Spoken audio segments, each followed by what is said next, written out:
Gentlemen, ladies, and anyone in between, I welcome you all. And I want to start this off by saying it's not every day you get to play with the most anticipated reel to hit the market in the last 2 years. It doesn't come along very often. I don't get very excited when a new version of a new product comes out or a new edition of the same thing comes out. But today is a little bit different. This is a Saragosa from Shimano. And I think I'm the first non-retailer to get my grubby paws on them. And I'm going to go about this similar to how I went about it with the Daiwa BG-MQ. I'm going to ask you guys what it is you want me to focus on. That way, anybody who wants to come out and say I'm biased, I'm a Shimano fanboy, I'm a Penn fanboy, I'm a Daiwa fanboy, I'm leaving it up to you guys in terms of what you want me to focus on. Now, I have my ideas. I know I'm going to be focused on the ceiling like a hawk and a laser beam. I'm going to be focusing on what makes up the clutch mechanism, what makes the line roller, how is the line roller, sealed and accessed and serviceable, and all that kind of good stuff. Let me blow the crap off my workspace here. So there's things that are guaranteed, and I like comparing things. So I'm definitely going to be comparing it to the same size non. Is this the new one? I'm going to be pissed if this is not the new one. Because I thought it was supposed to say SWA on it. It says Infinity Drive. I can't tell. It says Saragosa SWHG in a similar colored box to what I'm used to seeing from Shimano. So I'm really hoping that this is the right one. So I'm going to be comparing it to the old one, provided that this video makes it out and this is not a reel I'm going to have to return for being an old one. I think it's the new one. But I can't compare it to the brand new Daiwa BG-MQ because I'm not 100% positive, even though I was assured that these reels were production retail ready, that they may in fact have been prototypes or pre-release that needed to go through a couple different revisions. So, yeah. But that being said, I'm going to be having a Zoom meeting with Daiwa and Mark Mills in the next couple days, and hopefully I'll have a retail release reel while I'm on the phone with him. And I will definitely be comparing that reel side by side on the same bench together with the BG-MQ and the new Saragosa. So we have a schematic. We have directions that we'll probably never use. We have a reel band. Or a spool band. We have shims. And we have little stickers to go on the reel foot so that certain reel seats don't chew them up. And some cardboard. Now, looks pretty lonely on the table here, doesn't it?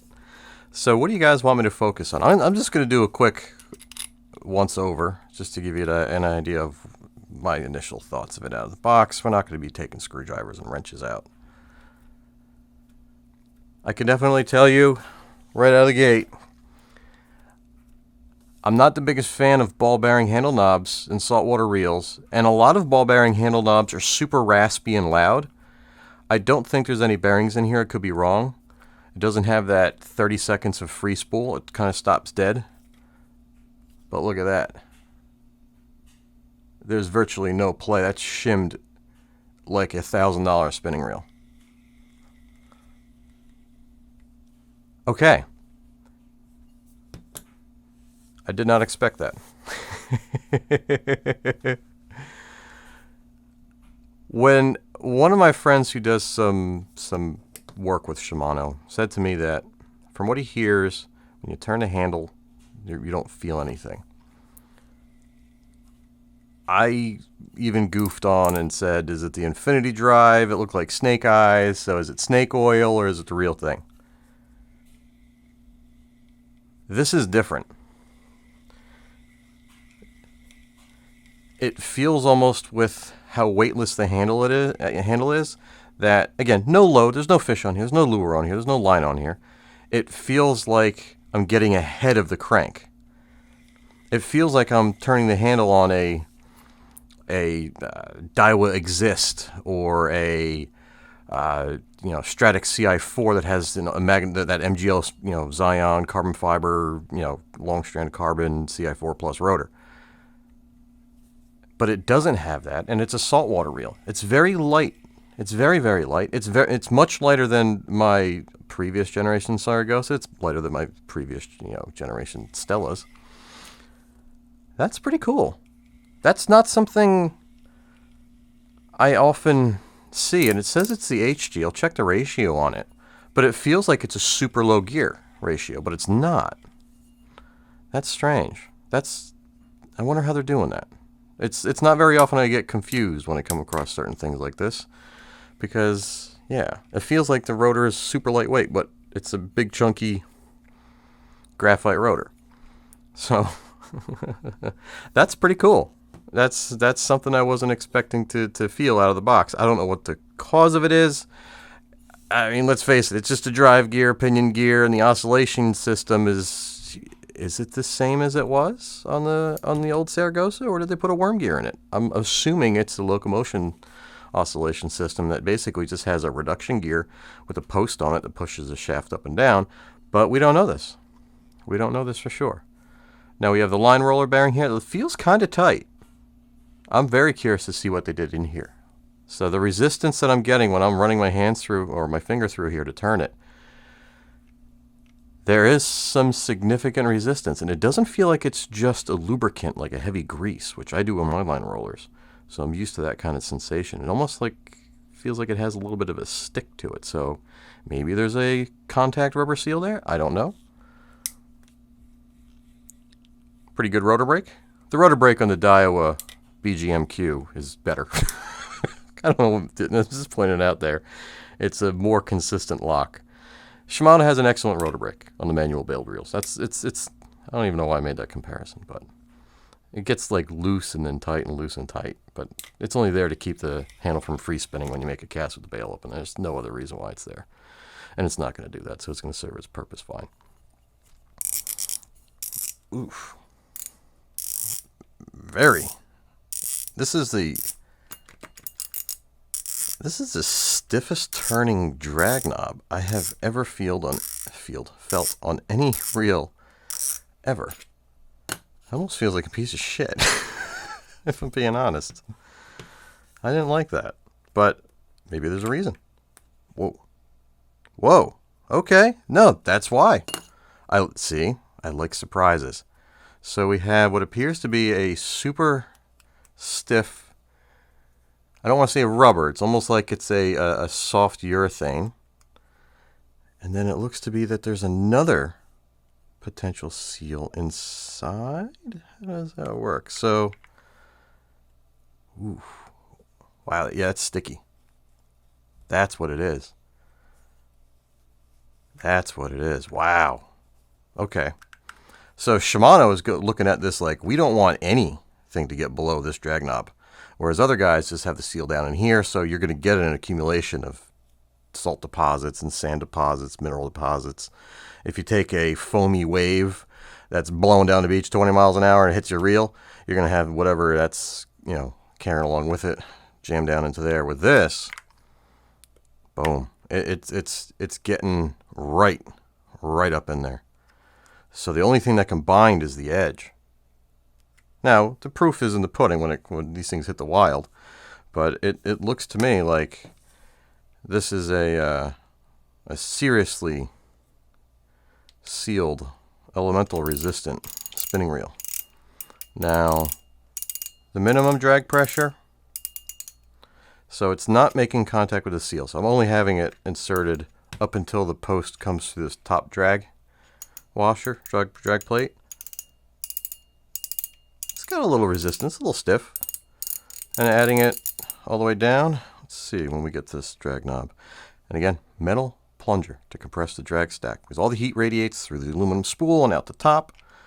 And there have been instances in the past which the plunger, we'll call it, on the base of that drag knob have melted, mushroomed out, gripped the side of the wall of the spool and bound to the drag knob and got tighter and tighter and tighter until it, you broke off.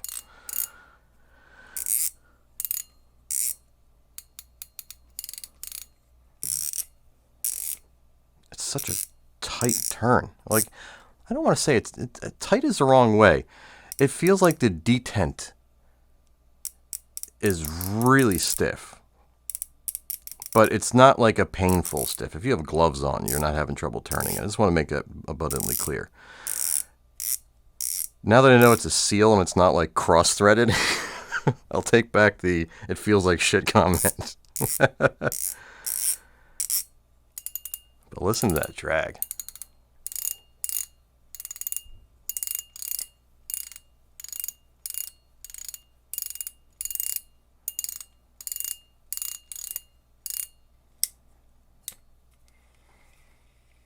Wow. There's no weight. There is nothing. There is nothing there at all. And even a lot of times if you want to fake it to make it smooth, you press the handle inward. And then the gear mesh is so tight that you don't feel any error in the drivetrain. But it doesn't change. Now I hear an audible click at the top and the bottom of the oscillation stroke. And I'm trying to figure out if it's something with the cam or if it's the suction from the seal.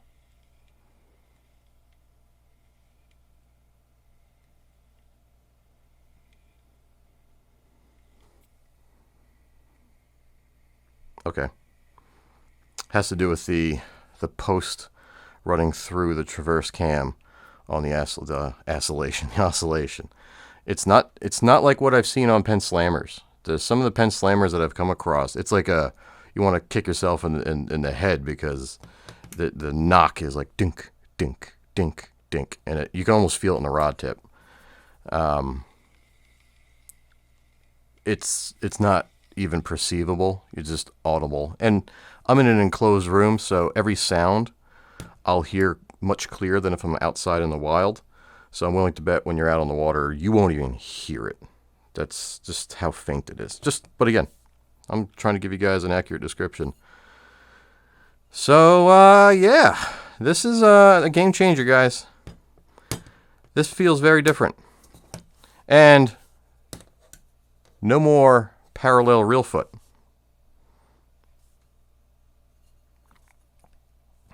You can see how there is that ever so slight angle versus being a perfectly parallel design. So if you follow the spool shaft up the reel, the old design was parallel, right?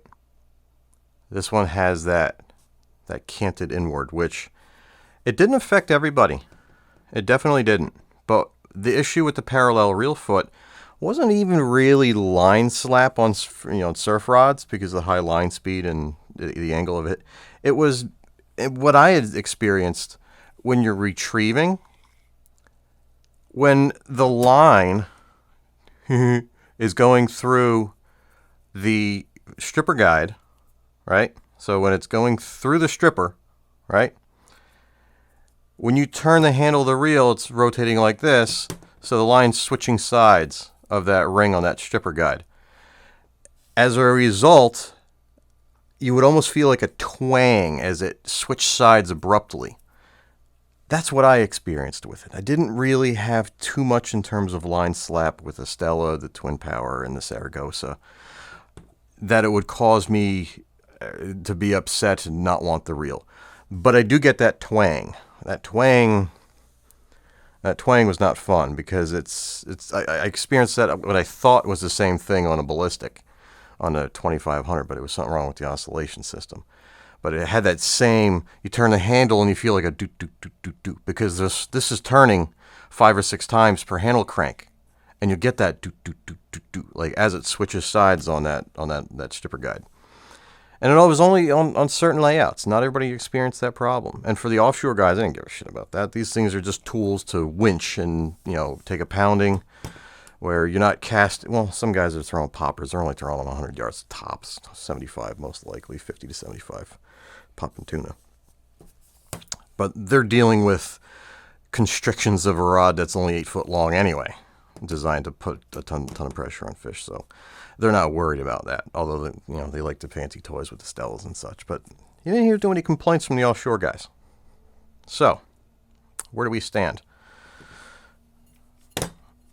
I can't wait to get in this thing. I can't wait to see where the differences lie between this and the replacement. I am very worried that it says X Protect, and I'm not seeing X Shield. That's a major concern of mine. So if you heard me in that BGMQ video where I hesitated when I was like, well, you got the Saragosa that's going away and the new one coming, and everything I've heard is great, but it's not like Shimano's going to torpedo the best-in-class reel and then I pause and like, yeah, there's a possibility they could. They could really dumb this thing down for, you know, so it doesn't impede on twin power sales or something along those lines. You never know in 2020 when the bean counters get involved and they play, you know, patty cake with the engineers. So, it's with all that being said, find out soon what this reel is going to be all about when I compare it to the old guy. And yeah, I'm also going to do a dunk test on it. So I'll be getting that too because I want to see if this thing is truly waterproof. I dig it. I dig it.